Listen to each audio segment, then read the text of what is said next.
Bismillah ar-Rahman ar-Rahim. Professor Schwab, my friend, welcome back to Jordan. Your presence is always an honor, and we're delighted that you have come back here to the Dead Sea once again.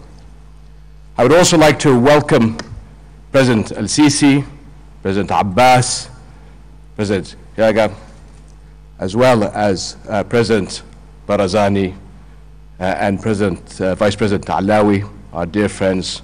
We always feel delighted when you come back to your country.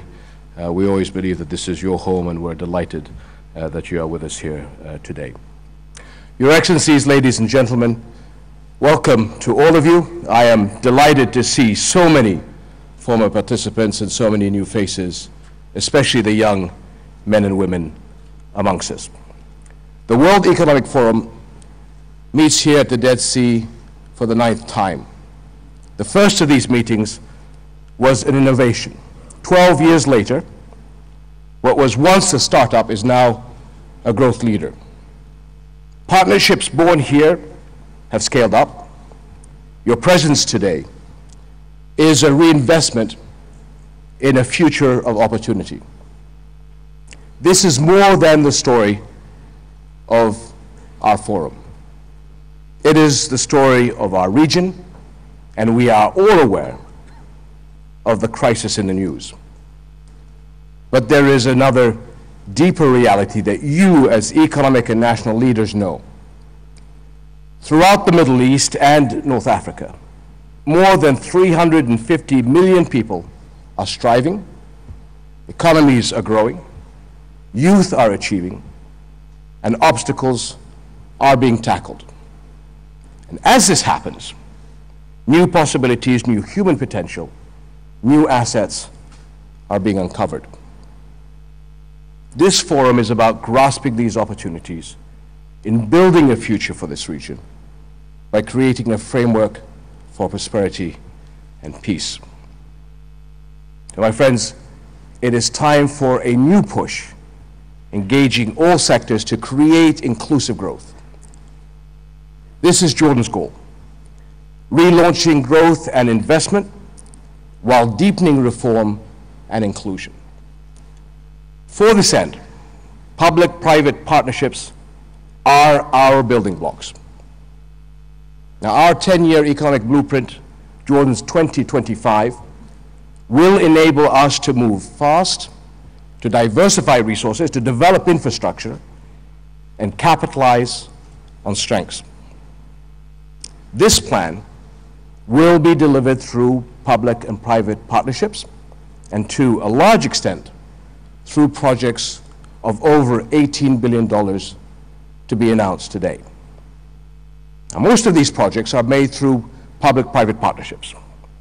Some are funded by the government, and here I would like to thank Saudi Arabia, Kuwait, and the UAE for their support in many of the development projects in the kingdom through the GCC fund over the past few years.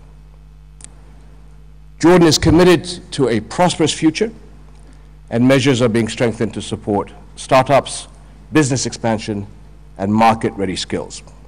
The business incubators, development zones, and new partnerships are supporting industry, innovation, and most important, the source of job growth, entrepreneurship, and the private sector. Jordan's growth is rising again. Higher, steady growth is forecast. The outlook is backed by prudent national economic management, and we are pleased to see the budget deficit down by 15% and foreign reserves up to the highest level in Jordan's history. And despite all the challenges that surround us, Jordan has been able to grow at more than 3% last year and is expected to grow at close to 4% over this year. This is more than a track record of surmounting challenges. It is a sign of ongoing strengths. This is also the message of our ongoing reform process. Now, we view this process as a continuous path forward. This year, our parliament is looking at new municipal elections, decentralization, and party laws.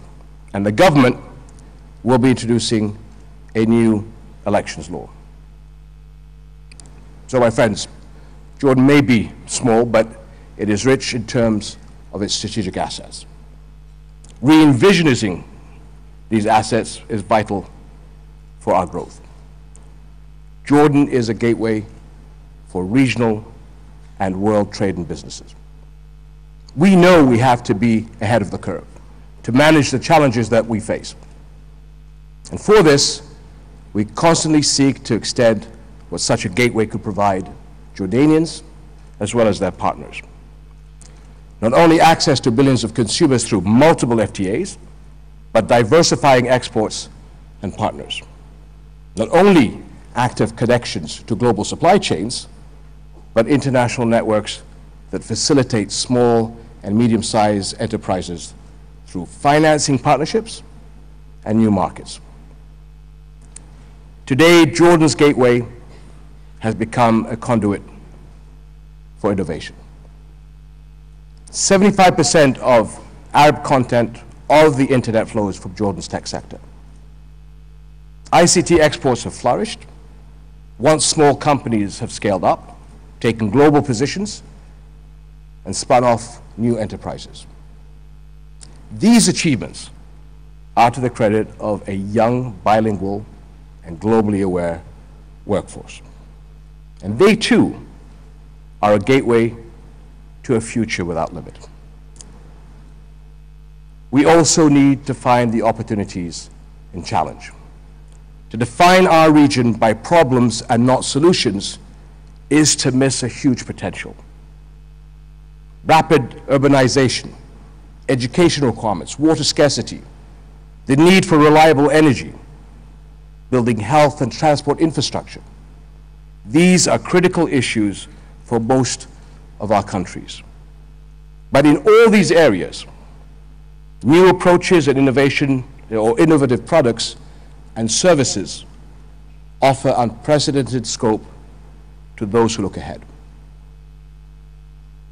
In Jordan, we are looking to new projects in urban development, water infrastructure, and a diversified long-term energy platform.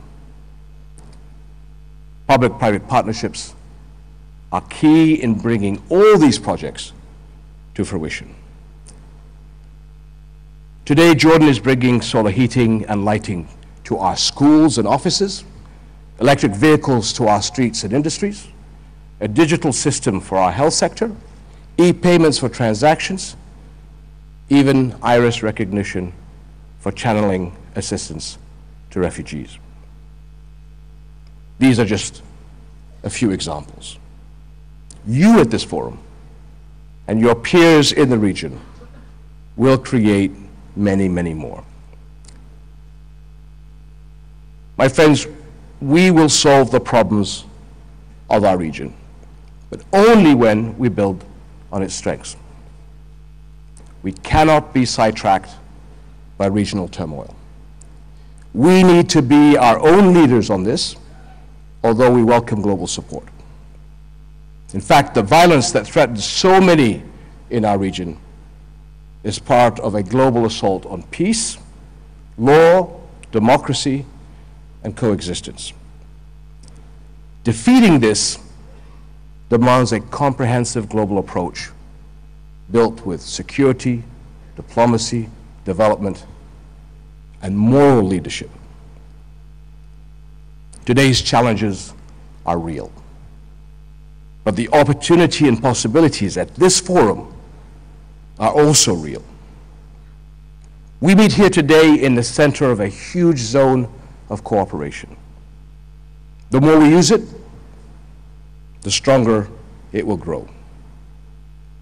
You and your peers around the region can lead the way by bringing regional know-how and insights to regional opportunities, by working with international partners who recognize the strategic importance of your success.